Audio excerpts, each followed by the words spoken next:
Hello friends, welcome to our special series 5 बजे 5 minute 5 सवाल 5 बड़े एग्ज़ाम्स के लिए। तो चलिए स्टार्ट करते हैं फर्स्ट क्वेश्चन के साथ। सबसे पहला क्वेश्चन क्या है कि third round table conference took place in.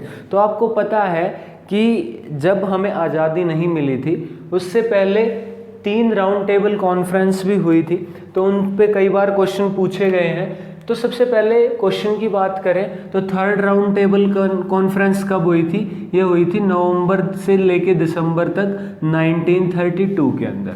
अब आपको बाकी की भी पता होना चाहिए क्योंकि उनसे भी पूछ सकता है। तो फर्स्ट राउंड टेबल कॉन्फ्रेंस हुई थी, ये हुई थी आपकी नवंबर 1913 से लेके जनवरी 1931 तक। सेकंड की मैं बात करूं तो ये हुई थी सितंबर से लेके दिसंबर 1931 तक। तो आपको ये पता होना चाहिए। इसके अलावा एक बार ये क्वेश्चन पूछा जाता है कि कौन थे जिन्होंने तीनों राउंड टेबल कॉन्फ्रेंस जो है अटेंड की थी। तो तीनों किसने की थी?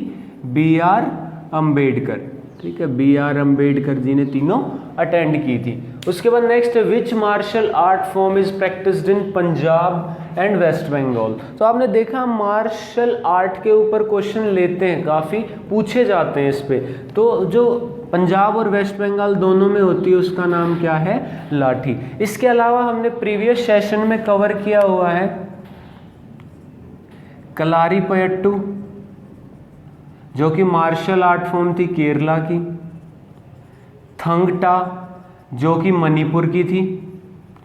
ठीक है, और एक दो देख सकते हो जैसे गटका, ये पंजाब की है। ठीक है, ज़्यादातर जो सिख हैं वो इसको प्रैक्टिस करते हैं।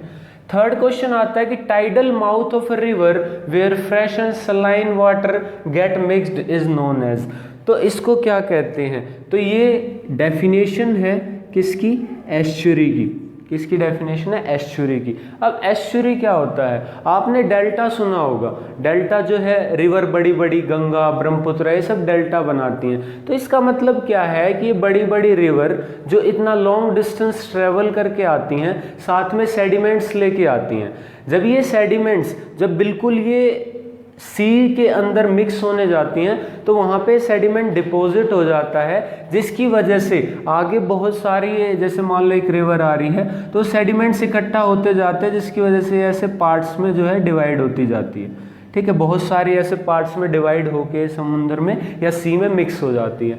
लेकिन कुछ रिवर्स, मोस्टली अगर आप इंडिया में देखोगे तो जो अरेबियन सी की तरफ, ठीक है, बे ऑफ बंगाल की तरफ जो जाती हैं वो बनाती है डेल्टा, लेकिन जो इस तरफ वेस्ट साइड जो जाती हैं रिवर, ठीक है, वो क्या बनाती हैं? एस्चुरी। उसके पीछे रीज़न क्या है कि वो पास से आती हैं, उनकी स्पीड ज़्यादा होती है तो वो इतने सेडिमेंट्स इकट्ठा नहीं कर पाती जिससे वो डिपॉजिट कर सके, जिसकी वजह से वो पार्ट्स में डिवाइड नहीं होती, डायरेक्ट मिक्स हो जाती हैं। तो उम्मीद है आपको एस्चुरी समझ में आ गया होगा। नेक्स्ट है a situation where the expenditure of the government exceeds its revenue. इसका मतलब है कि गवर्नमेंट के पास जितनी सेविंग है, जितना टैक्स कलेक्शन है, जितना उसके पास आया है, उससे ज़्यादा उसने खर्च कर दिया। तो ऐसी सिचुएशन को हम क्या कहेंगे? इसको हम कहते हैं डेफिसिट फाइनेंसिंग, क्योंकि डेफिसिट का मतलब है एक तरीके से नुकसान में। तो डेफिसिट फाइनेंसिंग यहाँ पे हो रही है। ठीक है, रेवेन्यू से ज़्यादा एक्सपेंडिचर करना। नेक्स्ट है on which lake world's only floating post office situated. Only floating post office, तो यहाँ पे इसका आंसर जो है वो क्या है? इंडिया। अपने इंडिया में ही जो है फ्लोटिंग पोस्ट ऑफिस बनाया गया है। कहाँ पे बना है ये श्रीनगर, कश्मीर के अंदर। लेक है, कौन सा लेक है? डल lake.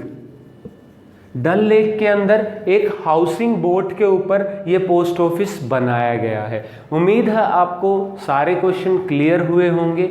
Thank you, have a nice day.